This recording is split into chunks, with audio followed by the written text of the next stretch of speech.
Pastor Denny Duron. Hey, Denny, how are you this morning? I'm doing great, man. How you doing? Well, I'm not going to say I don't have spiritual difficulties, but that's not... You do. But that's not why you're here this morning. I was talking to a bunch of people yesterday specifically, and I talked to Erin last night on the phone about this. I don't want to give it away yet. And we were kind of talking football, specifically Cowboys quarterbacking, and I'll get to that. But the point is that we wanted to talk to somebody who understood the X's and O's of football, who knew quarterbacking, who was local. You, as the longtime OC at Evangel, we thought, who better to talk about that with us? So thank you for joining us. Well, thank you for calling me, buddy, I tell you. So here's my question, and I'm being totally serious. So I'm watching the Cowboys yesterday, and Dak comes in, well, Dak all season, but yesterday. He plays a couple of series, they get a field goal. Romo comes in, plays one series, gets a touchdown. Mm-hmm. Mark Sanchez comes in and can't find the planet. So my question is this.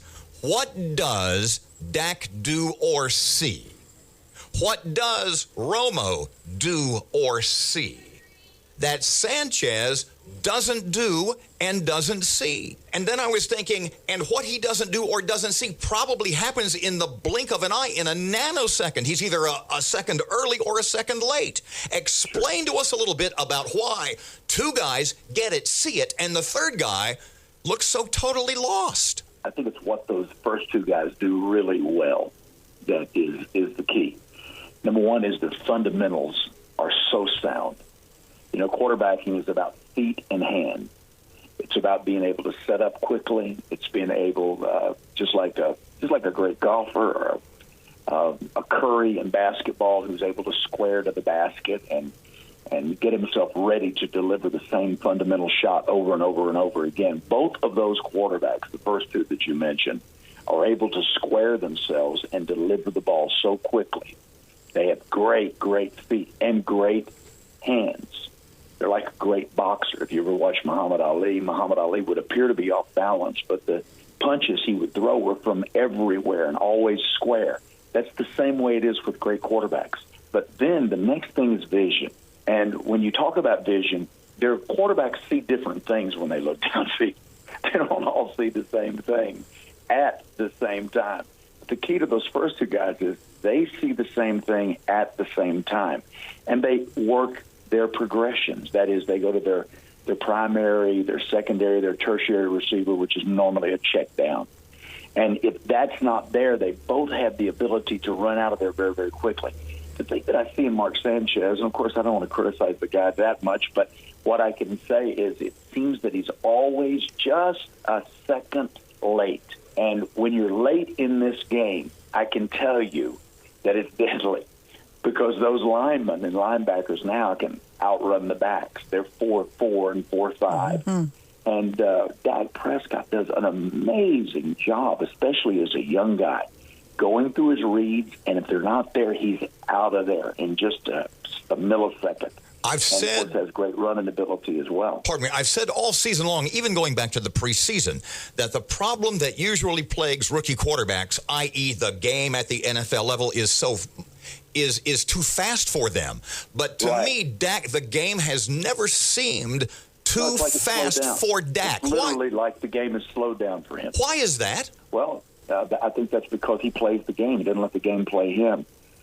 Never have I seen a look of panic or terror in his eyes. You know, even when he was having a tough game, I think it was against the Giants, and when he was running off the field, these are the things I always look for. I always look in the guy's eyes when they do the close-up, and he never ever looked rattled. He was always looking at the video replay just to see what the last play looked like, so that he could correct his fundamentals or correct his reads.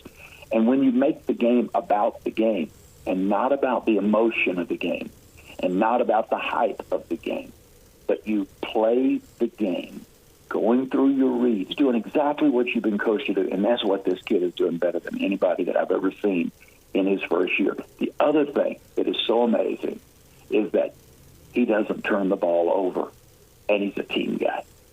When you step into the huddle, you got to have respect, and this guy, even as a rookie, has respect, because he's never, ever been the guy that's taken the glory. He takes the blame, gives the glory. That's the mark of a great leader.